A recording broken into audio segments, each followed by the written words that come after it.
Welcome to my channel Vineet Sir Classes.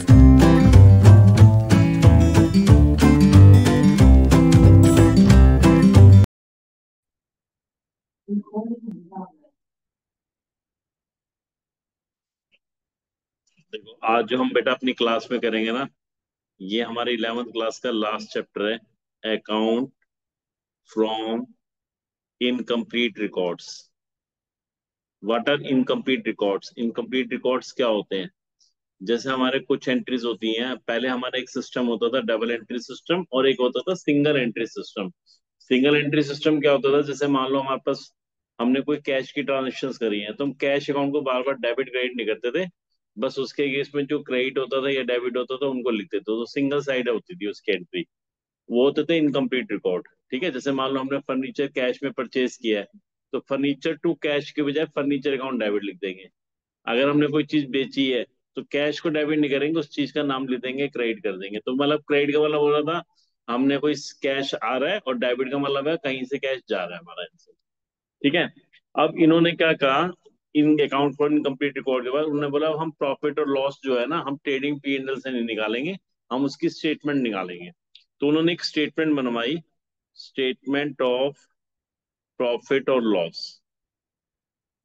ठीक है, statement of profit और loss. इससे हमें प्रॉफिट निकालना होता है। फॉर्मेट इसका बहुत इजी सा फॉर्मेट है, कोई ऐसा फॉर्मेट नहीं है। सिंपल, आपको पहले पर्टिकुलर्स लेना है, डिटेल्स, अमाउंट। ठीक है, सिंपल सा फॉर्मेट है। पर्टिकुलर्स लिख देना यहाँ पे, डिटेल्स, डिटेल्स का मतलब होता है जो भी हम अमाउंट लिखेंगे, फाइनल अमाउंट को हम यहाँ दिखाएंगे अमाउंट। सबसे पहले लिखते हैं capital at the end. What you understand by the end? जैसे इसमें आपको ना 2025 का हम ले रहे हैं, तो 2025 के जो लास्ट की 31 मार्च की जो कैपिटल होगी, सबसे पहले वो लिखेंगे। फिर उसमें ऐड कर देंगे ड्राइंग्स। फिर उसमें माइनस कर देंगे फ्रेश कैपिटल और कैपिटल इंट्रोड्यूस्ड। फ्रेश कैपिटल और कैपिटल इंट्रोड्यूस्ड, जो नई कैपिटल लेके आएंगे। लेस कर देंगे उसमें से ओपनिंग कैपिटल। तो ये जो हमारा फाइनल आंसर निकल के आएगा ना, ये हमारा जो निकल के आएगा, that is profit for the year. ये हमें प्रॉफिट निकालना हो। ठीक है। अगर आप ध्यान से देखें, तो ये सेम फॉर्मेट था जो हम फाइनेंशियल स्टेटमेंट में करते थे। हम उसमें क्या करते थे, ओपनिंग कैपिटल में से ड्राइंग्स माइनस करते थे और फ्रेश कैपिटल ऐड करते थे। अब उल्टा करना है, क्योंकि हम क्लोजिंग कैपिटल ले रहे हैं। क्लोजिंग कैपिटल में ड्राइंग्स को ऐड कर दिया और फ्रेश कैपिटल को माइनस कर लिया और ओपनिंग कैपिटल को माइनस कर लिया, तो हमारे पास प्रॉफिट आ जाएगा। ठीक है, सेम फॉर्म में ही है, बट उसको लिखने का तरीका अलग हो गया। अब समटाइम्स क्या होता है, कैपिटल एट द एंड या कैपिटल एट द बिगनिंग हमें दी नहीं होती, तो हम उसको बैलेंस शीट जैसे बनती थी, बैलेंस शीट की जगह यहाँ नाम दिया जाता है स्टेटमेंट ऑफ फेयर्स, वो बनाएंगे। तो what is statement of affairs? Statement of affairs क्या होता है? तो दो बनेंगे स्टेटमेंट ऑफ फेयर्स। एक तो बनता है ओपनिंग डेट पे, जैसे मान लीजिए फॉर एग्जांपल हम 2025 का बना रहे हैं, तो एक तो हमारा 2024 का बन जाएगा और एक 2025 का। तो हम इसमें फॉर्मेट तो वही जैसे हमारा बैलेंस शीट का फॉर्मेट होता है, लाइबिलिटीज एसेट्स होते हैं, बस में लाइबिलिटी एसेट नहीं लिखेंगे क्योंकि स्टेटमेंट ऑफ फेयर्स है।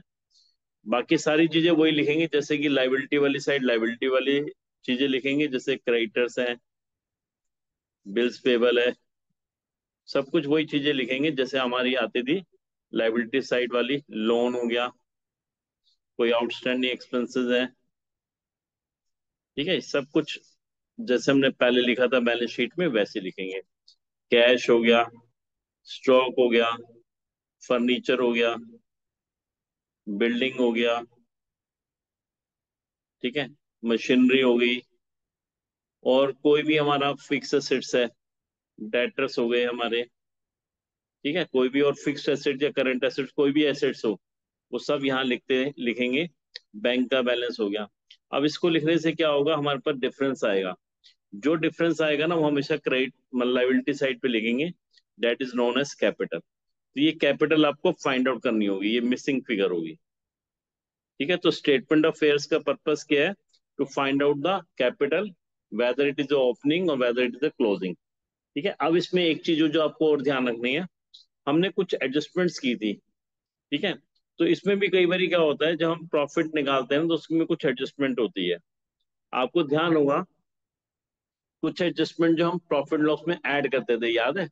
जैसे कि मान लीजिए डेप्रिसिएशन है, हम 2 डेप्रिसिएशन लिख लेते थे प्रॉफिट लॉस से देखना, तो अब हम इसको यहाँ पे माइनस करेंगे। तो जब हम स्टेटमेंट ऑफ प्रॉफिट और लॉस बनाएंगे ना, स्टेटमेंट ऑफ प्रॉफिट और लॉस, तो आप इन एडजस्टमेंट्स को कैसे ट्रीट करोगे? जैसे मैंने सबसे पहले बताया आपको क्या लिखना होता है, कैपिटल एट एंड। ठीक है, कैपिटल एट एंड। फिर उसमें मैंने बताया था आपको ड्राइंग से ऐड करते हैं, लेस फ्रेश कैपिटल, या फिर न्यू कैपिटल इंट्रोड्यूस्ड, और फिर ओपनिंग कैपिटल। ये सब चीजें हमें करने के बाद कई बार एडजस्टमेंट दी होंगी। जैसे हमें डेप्रिसिएशन दी हुई है तो डेप्रिसिएशन को माइनस कर लेंगे। कोई प्रोविजन फॉर डाउटफुल डेब्ट्स है तो वो माइनस कर देंगे। प्रोविजन फॉर बैड डेब्ट्स, इनको हम माइनस कर लेंगे। ठीक है, कोई आउटस्टैंडिंग है वो भी माइनस हो जाएगा। प्रीपेड है तो ऐड हो जाएगा। ठीक है, आउटस्टैंडिंग एक्सपेंसेस है तो माइनस हो जाएगा, प्रीपेड है तो वो ऐड हो जाएगा। तो इसके बाद जो निकलेगा that is known as profit, वो प्रॉफिट निकलेगा। तो इस पूरे चैप्टर में आपको यही चीज करनी है, तो फॉर्मेट आपको ध्यान रखना। Like, share and subscribe. Follow for more.